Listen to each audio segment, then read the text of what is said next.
What is up to everybody out there watching my channel today? How are you doing? So today's video is not going to be long. It's going to be quick. This is kind of just going to be going over the Jets trades of the last week before we go watch this beautiful game between the 1-7 Jets and the 2-6 Cleveland Browns in rainy, foggy, not London, New York. This game should be interesting. At least Garrett Wilson's back. Thoughts immediately on these trades. Sauce Gardner trade, you can't say no to 2 first-round picks and a flyer on a second-round wide receiver when that's your weakest position on the team. You can't. A.D. Mitchell is a physical freak at 6'2", 210, and he runs a 4.34. I wanted them to draft him in the 2024 draft in the second round. He just went before their pick came up. You take that flyer. And on top of that, you're getting 2 first-round picks back for Sauce Gardner, who, if you're watching today's game, Jets fans, you've seen that before. The ball hits him in his hands, and all of a sudden it's on the turf, and you're like, how's that not a turnover? Great player. I love Sauce. Would have loved to have kept him, but that was his biggest flaw. He doesn't turn the ball over. Ever. Even when it's relatively easy picks. This ball hit him in the hands and then the chest, and then ended up on the ground. Jets fans, we've seen that a time or two. Carrying on. It's still a worthwhile bet. You're getting 2 first-round picks from Indy. Is Indy the clear-cut best team in this league? No, I don't think they are. What just happened last week against Pittsburgh? Daniel Jones turned back into Daniel Jones, and if you've seen today's game at all, Daniel Jones is once again being Daniel Jones. Interception, fumble lost, and 2 other fumbles that managed to be recovered. So you're taking a bet here that, for this year anyway, Daniel Jones turns back into Daniel Jones, and the first-round pick that you get this year is somewhere in the early 20s, because Indy makes the playoffs, but gets knocked out in the first round because they end up matching up with, I don't know, Buffalo, Baltimore, Kansas City, New England even. God, New England's back, and I hate that. They match up with one of them in the wild card round, and you're like, oh, look at that. Everyone is projecting to be a late 20s, pick. They're going to make the second round of the playoffs, maybe AFC Championship game. Wild card. They're not getting out of the wild card round. That pick's going to be somewhere between 20 and 25, which, combined with our pick, that should be somewhere in the top 5. That's a good bet. And then you get an additional 2027 first-round pick, plus the flyer on A.D. Mitchell. Yeah, no. That's a trade where they walked in and went, they pushed all their chips into the table and said, give me this guy. And we said, make me an offer that we can't say no to. And that's what they did. 2 first and a second-round receiver from last year's class. Yeah, for Sauce. Yes, you do that every day, twice on Sundays. Quinnen Williams. That trade, to me, I love the trade in the aspects of what we got back, the second and the first. And I love the fact that they added the little caveat with the 2027 first-round pick. It's whichever one's higher, because Dallas had Green Bay and their own first-round pick. They put the little caveat in there that the first-round pick in 2027 has to be whatever pick is higher. That's awesome work by Muji. Thank you, Muji. You seem like you might be a real general manager. Getting a second-round pick this year and a first-round next year for Quinnen Williams, it's like, almost like theft, because no one thought that. Everyone's best guess was, oh, you get a second-round pick in this year's draft for him. They got a second-round pick in this year's draft, a first-round pick next year's draft, and they got a defensive tackle to replace him who has underperformed, but was a past first-round pick out of a big-time school in Michigan. Maybe he just fits the scheme better, and maybe he's the run stuffer that Quinnen was. Quinnen was not a pass rusher this year. 1 sack. Pass rush rate's declining every year. Over the last 2 years, anyway. Mazi Smith coming in, being a geometrically, what? I don't even know. I'm leaving that in. Schematically, being a very similar run defender, where you might get the same level of run stuff production from Mazi Smith as you were getting from Quinnen. And then you're just going to mix and match other defensive tackles to try to get the pass rush from there. And then hope Will McDonald and Jermaine Johnson wake up on the outside edges, and that's where your pass rush comes from. But again, getting a second, a first, and a defensive tackle to replace your defensive tackle on a player that wanted out. He wanted out. It was obvious he wanted out. He was going to be out at the end of the season because we're not going to bring back Quincy, his brother. So Quinnen was going to want out. Quincy was going to be gone. You were going to trade him at the end of the season anyway. If you can get a second, a first, and a defensive tackle for him right now, you do that. You do that every week on the trade deadline. Now, getting into the trades that weren't made, Breece Hall. If you weren't getting what you wanted for him, you don't trade him because you franchise tag, extend him, whatever you want to do. You have options with Breece where you're not going to lose him for nothing.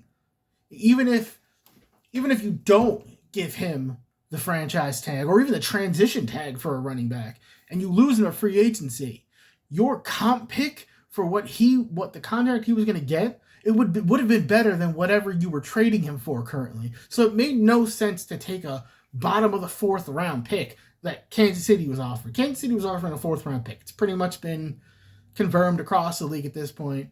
But Kansas City's 4th round, they're making the playoffs. I don't care what their record is right now. They're going to be in the playoffs, and they're probably going to be in the damn divisional or AFC championship game like they always are. So you're looking at a 4th round pick that's at the bottom of the 4th round, a 5th round Jace pick. No, if you're wanting a 3rd, you're holding for a 3rd from anyone, especially someone who's going to make the playoffs and is offering you a bottom of the 4th round pick. That's a full round below, almost a round and a half below what you're really looking for Breece.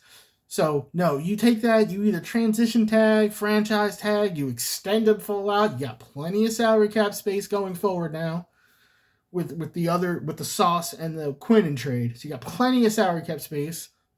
So either extend him, franchise tag him for a year, and then extend him. You got options with him. I am actually glad they did not trade him for below what they were looking for. Same with Jermaine Johnson. He's still under contract for at least another year. He's got his fifth year option for next year. They already picked that up. You're not going to extend him off of this season coming off that Achilles injury. You're going to let him play next year on his 5th year option, and he's just going to have to deal with that. But at the end of next year is when you're going to have to consider, do we extend him or do we franchise tag him and give him another year to prove it? So, not getting a 2nd round pick for him, I get that. Now, I will say this, if there was 2nd round picks on the table for him, and it was from either New England or Buffalo, I get the hesitation, but you're not in a spot where trading in division has to matter to you. It just simply doesn't. Maybe you try to get a 4th or a 5th round pick out of them in addition to the 2nd, and they got to pay a little bit of a intra-division tax, but you can't just say flat out no to Buffalo or New England if they are in fact offering you a 2nd round pick for Jermaine Johnson, which is what you're looking for. You can't just flat out say no because it's New England and because it's Buffalo. Maybe you try to get like I said, maybe you try to get a 2nd additional pick out of them to make it more palatable to you to do that. But again, I can't say no flat out just because they're in division. You're not in a spot where that's going to matter very much to you. No other trades to speak of. I would have liked to have seen Alan Lazard offloaded, but I don't think anybody was really giving anything for him. The Jasir Taylor trade, that's a depth piece. That's just filling a cornerback spot because you traded Sauce. Earlier in the season, the Michael Carter trade, I actually really liked that trade. Offloaded money, swapped a pick for a round earlier, and you took a flyer on Michi, who I think could be pretty good in the slot. Honestly, once they get AD and Michi into this system, and they've got AD on the outside, Garrett Wilson on the outside, and you're letting Michi in the slot with Mason Taylor and Ruckert, who I'm still iffy on Ruckert. He's a Long Island kid. I'm a Long Island kid. I'm not mad at it, but he's got to up his level of play as well. But with those guys, I think you have a chance to see the second half of this season be a lot more productive. Because if you're looking at the film with Engstrand at OC, he's got open receivers on the field. It's just Fields is not seeing them, or Fields is a little too happy and he's panicking, or he's too locked on to Garrett at times. I think the thing that really might help him move forward and progress a little bit in this season is Garrett missing a couple of games. And specifically, Cincinnati's awful, but you scored 39 points in that game. Fields was delivering the ball where it needed to be delivered to who was open. So going forward, if you're looking at that, that's a good sign. I think Garrett missing a couple of games and giving Fields this opportunity to actually see the field and distribute the ball where it needs to go could help long-term for the rest of this season in just evolving this offense to a point where we can consistently score some points and we can make up for the defensive deficiencies that are going to come up, because you don't trade Quinnen Williams and Sauce Gardner and get better.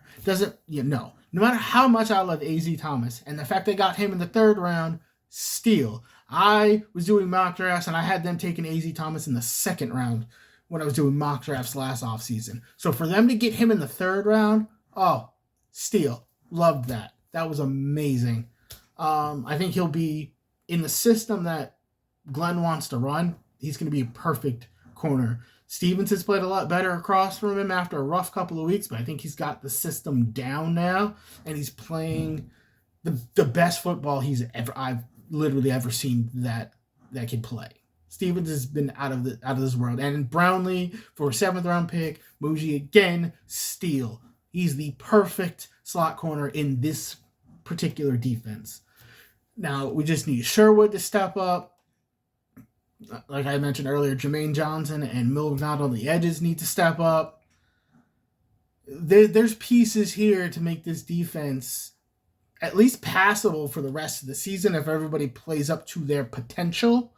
It's going to be the offense that's going to need to take the step forward once we get everybody in there. Because AD's not playing today. He's already was deemed inactive, so no AD Mitchell in the game today, which is a little bit of a downer, but I'm not completely surprised he came in midweek. They have a plan for him. I think they want him to be the X receiver on the outside, so I think they want him to get more familiar with the playbook and what plays specifically want him to run. So I'm not surprised.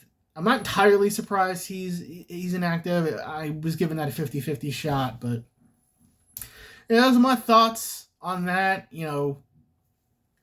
I'll make another video at some point going in more in depth in the draft and actually where I think they're going to go and what they'll do. I'll probably, make a video doing a mock draft, post the mock draft on here.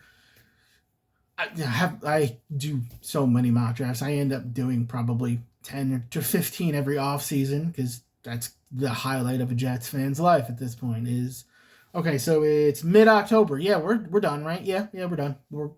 Now we're in November, 1-7. Season's pretty much over.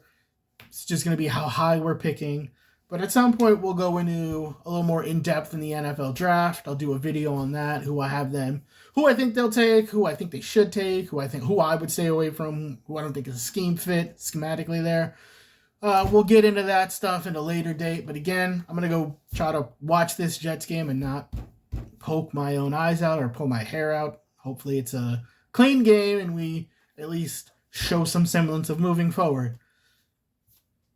Yeah, hopefully. I don't know, man. Hopefully. But thanks for watching the video. Again, like, comment, subscribe. Let me know what you guys think. You can check us out on Instagram, Capital Sports Empire Capital Sports Network over on Instagram. We're on X, Twitter, whatever you want to call it. Same there, Empire Capital Sports Network on Twitter. Reach out wherever. I'll comment back to whoever I can. Reach back out to whoever reaches out to me. Again, we'll make more videos in the future. Thanks for watching, and I'll see you on the next one.